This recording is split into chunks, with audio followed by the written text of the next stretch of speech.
আমরা সরাসরি যাব বার্ন ইনস্টিটিউটে। এই মুহূর্তে সেখান থেকে হতাহতদের সর্বশেষ খবরাখবর নিয়ে সহকর্মী খালেদ রায়হান রয়েছেন আমার সাথে।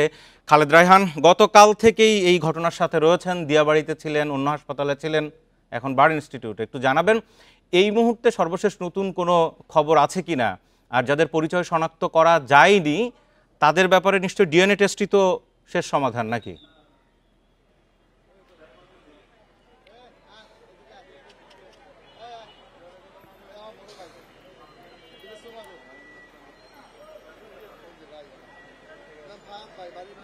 দেখুন, আমি যদি এখানকার যেই কিছুক্ষণ আগে যে সংবাদ সম্মেলনটি হয়েছে সেখানে প্রধান উপদেষ্টার যিনি বিশেষ সহকারী ছিলেন সাইদুর রহমান, তিনি যেই বিষয়গুলো আমাদেরকে জানিয়েছেন সেটি হচ্ছে এখানে এখন পর্যন্ত তারা ২৭ জন মৃত্যুর যে খবর সেটি তারা নিশ্চিত করেছেন এবং একই সঙ্গে ৭৮ জন এখনো বিভিন্ন হাসপাতালে রয়েছেন সেই তথ্যটি আমাদেরকে জানিয়েছেন। এবং যে ৭৮ জন এখনো বিভিন্ন হাসপাতালে রয়েছেন তাদের মধ্যে আশঙ্কাজনক অবস্থায় যে কয়েকজন রয়েছেন সেই কথাও কিন্তু আমাদেরকে বলেছেন। এই বার্ন ইনস্টিটিউটে ৫ জন আইসিইউতে আছেন, যাদের মধ্যে ২ জন ভেন্টিলেশনে আছেন। এবং এছাড়াও এইচডিইউতে যারা যারা আছেন, আপনি নিশ্চয়ই শুনছিলেন যে সেই এইচডিইউতে থাকা লোকেদের মধ্যেও কিন্তু আমরা দেখেছি যে অনেকেই তাদের মধ্যে অবস্থা আশঙ্কাজনক, আর সেটি কিন্তু ডাক্তারদের পক্ষ থেকে আমাদেরকে জানানো হয়েছে। এবং এখানে সাইদুর রহমান যেটা জানিয়েছেন যে কয়েকটি হাসপাতালে এখন পর্যন্ত এই আহতরা আছেন তাদের চিকিৎসা নিশ্চিতে এবং সুস্থ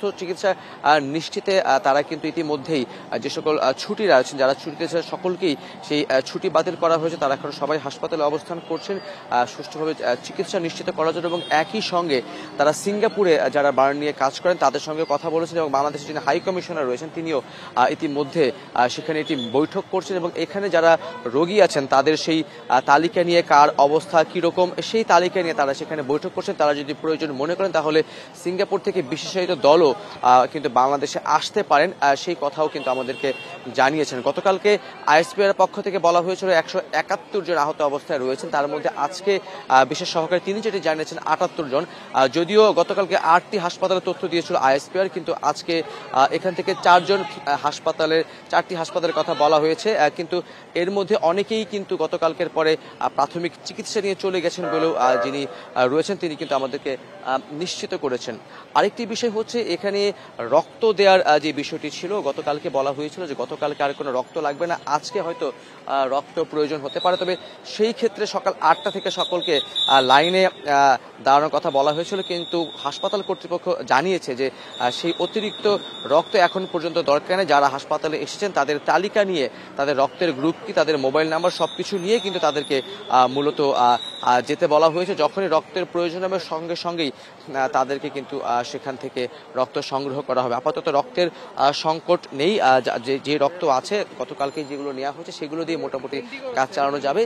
তবে যে ৭৮ জন এখন পর্যন্ত আসলে রয়েছেন হাসপাতালে, বিভিন্ন হাসপাতালে ভর্তি, তাদের মধ্যে কয়েকজনের অবস্থা এখন পর্যন্ত আশঙ্কাজনক বলেই কিন্তু জানিয়েছে। যদি প্রয়োজন হয় তাহলে সিঙ্গাপুর থেকে যে বিশেষায়িত দল সেটিকেও কথা বলা হচ্ছে, তাদেরকেও কিন্তু আনা হবে। তবে এখন পর্যন্ত যেই ২৭ জন নিহতের খবর নিশ্চিত করা হয়েছে তার মধ্যে কিন্তু ২০ জনের মরদেহ ইতিমধ্যেই তাদের পরিবারের কাছে হস্তান্তর করা হয়েছে। যিনি পাইলট ছিলেন তার মরদেহ কিন্তু এখনো হিমঘরের ঘরে রয়েছে এবং একই সঙ্গে বাকি ৬ জনের মরদেহ কিন্তু এখন শনাক্ত করতে পারেনি।